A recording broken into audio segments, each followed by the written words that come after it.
Pharmacovigilance adalah seluruh kegiatan tentang pendeteksian, penilaian, pemahaman, dan pencegahan efek samping atau masalah lainnya terkait penggunaan obat.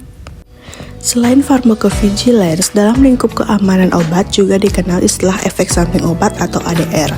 ESO didefinisikan oleh WHO sebagai respon terhadap suatu obat yang merugikan dan tidak diinginkan, yang terjadi pada dosis yang biasanya digunakan pada manusia untuk pencegahan, diagnosis atau terapi penyakit, atau untuk modifikasi fungsi fisiologis.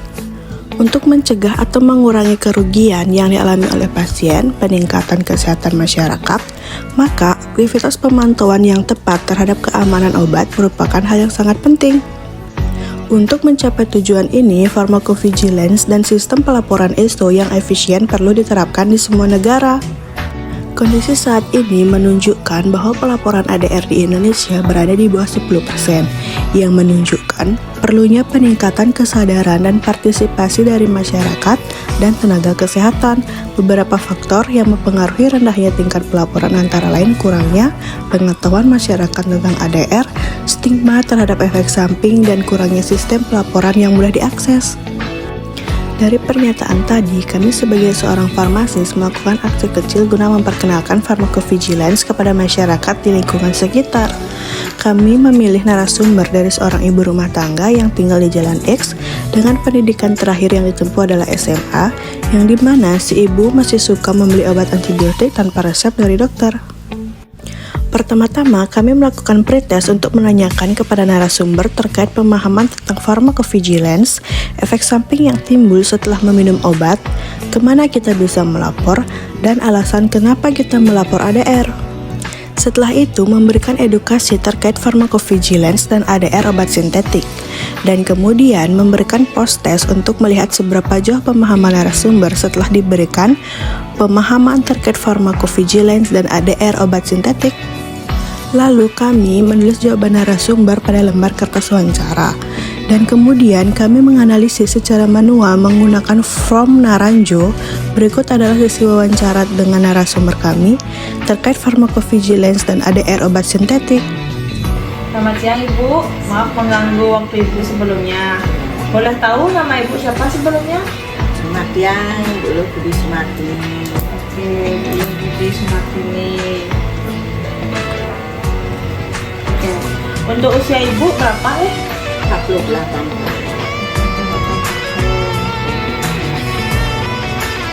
Untuk pekerjaan Ibu sekarang ini apa?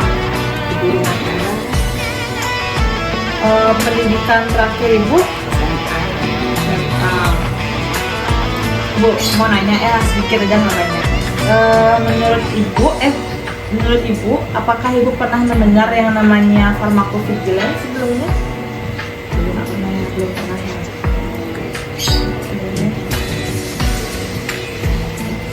Menurut Ibu, siapa saja yang berperan dalam pharmacovigilance? Tenaga kesehatan. Tenaga kesehatan. Apakah Ibu pernah mengalami gejala seperti mual muntah saat mengkonsumsi suatu obat? Apabila pernah, apakah menurut Ibu hal tersebut perlu dilakukan? Iya. Baik. Kemana biasanya Ibu mengatakan apabila Ibu merasakan gejala seperti di atas tadi? Biasanya saya istirahat, minum banyak, minum air yang banyak, gejala-gejala biar cepat hilang. Oke. Baik Bu, sekian pretest dari saya. Untuk berikutnya akan saya balik ke sini lagi untuk memberikan post-test terkait pemahaman Ibu tentang pharmacovigilance. Terima kasih banyak Ibu atas waktu yang telah diberikan. Sama-sama. Ibu, mohon maaf sebelumnya saya mengganggu waktu istirahat Ibu. Di sini saya ingin memberikan edukasi kepada Ibu terkait apa itu pharmacovigilance, apa itu efek samping obat yang tidak diinginkan, kemana seharusnya Ibu melaporkan terkait efek samping yang Ibu alami. Sesuai dengan jawaban pretest Ibu kemarin, di mana Ibu bilang belum pernah mendengar apa itu pharmacovigilance. Jadi pharmacovigilance itu merupakan ilmu yang mempelajari dan memantau efek samping obat setelah obat tersebut dipasangkan. Pertanyaan nomor 2, kemarin Ibu menjawab siapa saja yang berperan dalam farmakovigilance. Ibu menjawab tenaga kesehatan, itu memang benar. Yang berperan dalam farmakovigilance itu bisa dari tenaga kesehatan seperti dokter, perawat, apoteker.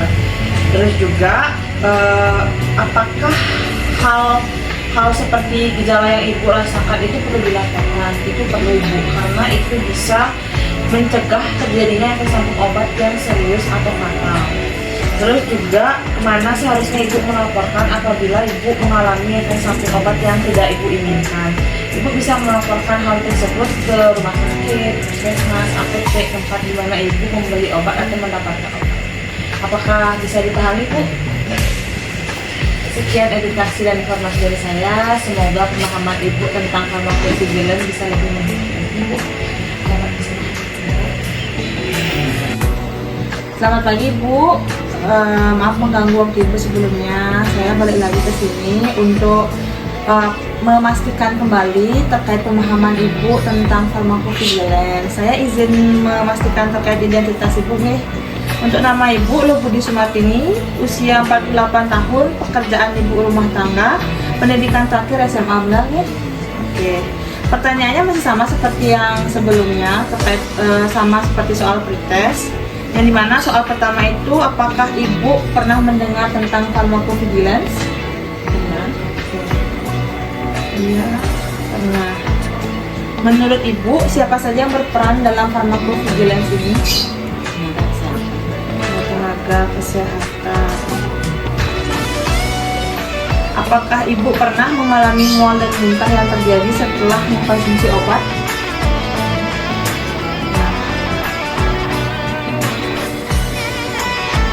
Apabila pernah, apakah menurut Ibu hal tersebut perlu dilaporkan? Perlu untuk memastikan keselamatan pasien dan untuk meningkatkan pengawasan obat yang jelas. Kemana biasanya Ibu mengatakan apabila Ibu mengalami hal-hal yang terjadi seperti gejala kemarin yang saya sebutkan? Puskesmas, ya, apotek. Puskesmas, apotek. Oke.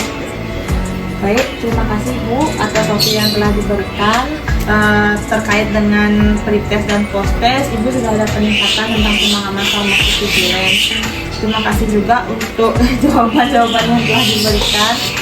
Sekian dari saya izin pamit. Terima kasih.